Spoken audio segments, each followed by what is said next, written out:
Friends, welcome to Nila's kitchen. நம்ம இன்றைக்கி என்ன பார்க்க போகிறோம்னா காலிஃப்ளவர் கிரேவி எப்படி செய்யலாம்னு பார்க்கலாங்க. கறி மாதிரி டேஸ்ட்லேயே காலிஃப்ளவர் கிரேவிங்க. இது ஒயிட் ரைஸ்க்கும் நல்லாயிருக்கும், சப்பாத்தி, இட்லி, தோசை எல்லாத்துக்குமே இது சூப்பராக இருக்குங்க. இப்போ அதுக்கு வந்து நான் ஒரு 10 சின்ன வெங்காயமும் 2 பெரிய தக்காளியும் எடுத்து வச்சுருக்கேன். இது 2 மிக்சியில் அரைச்சி எடுத்துக்கலாம்.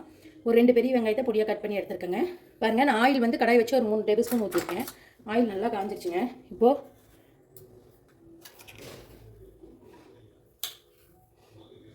அஞ்சலி பெட்டி ஸ்பூனில் கடுகு 3/4 ஸ்பூன், சீரகம் ஒரு 1/2 ஸ்பூன், சோம்பு ஒரு 1/2 ஸ்பூன் எடுத்துருக்கேங்க. இது நல்லா பொரியுது. இப்போது நான் 2 பெரிய வெங்காயத்தை பொடிசாக கட் பண்ணி வச்சுருக்கேங்க, போட்டுக்கிறேன். நல்லா வதங்கட்டுங்க. இது நல்லா டீப்பாக ஃப்ரை ஆகணும். ஆனியன் 50% வெந்துருச்சு. இப்போது நான் இஞ்சி பூண்டு 1 ஸ்பூன் எடுத்துக்கிறேங்க. நான் 1.5 எடுத்துக்கிறேன்.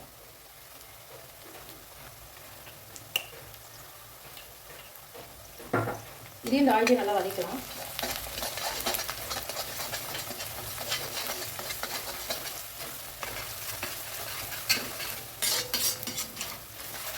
நல்லா இந்த இஞ்சி பூண்டோட பச்சை வாசம் எல்லாம் போடுங்க.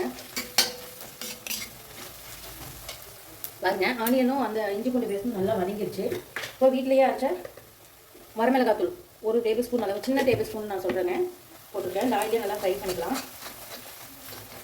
ஏன்னா வரமிளகாத்தூள் ஆயிலில் போட்டு ஃப்ரை பண்ணால் நல்லா கலர் கொடுக்கும். நான் காஷ்மீர் மிளகாத்தூள் அந்த மாதிரிலாம் எதுவும் யூஸ் பண்ணலைங்க. இப்போ அந்த 2 தக்காளி ஒரு 10 சின்ன வெங்காயத்தை அரைச்சி வச்சுருங்க, அதை ஊற்றிக்கிறேன்.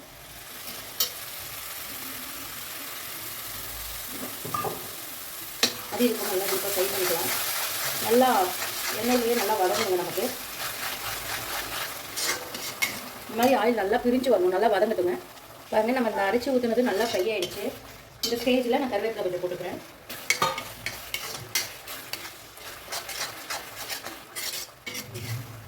நல்லா ஃப்ரை ஆனதுமே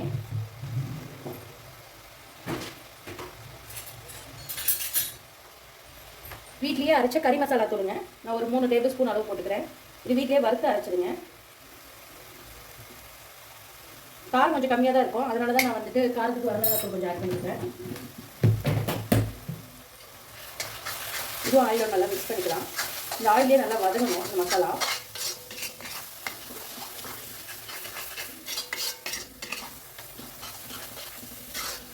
பாருங்கள், இந்த ஆயிலே நல்லா வதங்கிடுச்சு.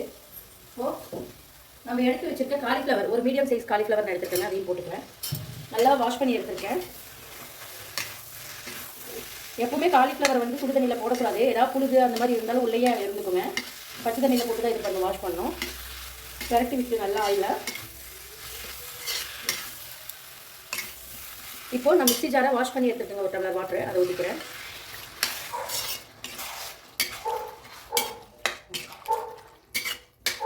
இது இன்னும் கொஞ்சம் தண்ணி ஊற்றிக்கலாம், ஒரு டம்ளர் அளவு. ஏன்னா காய் வெந்து நமக்கு சுண்டி வரணுங்க. இந்த ஸ்டேஜ்லேயே நான் தேவையான அளவு உப்பு கொஞ்சம் போட்டுக்கிறேன்.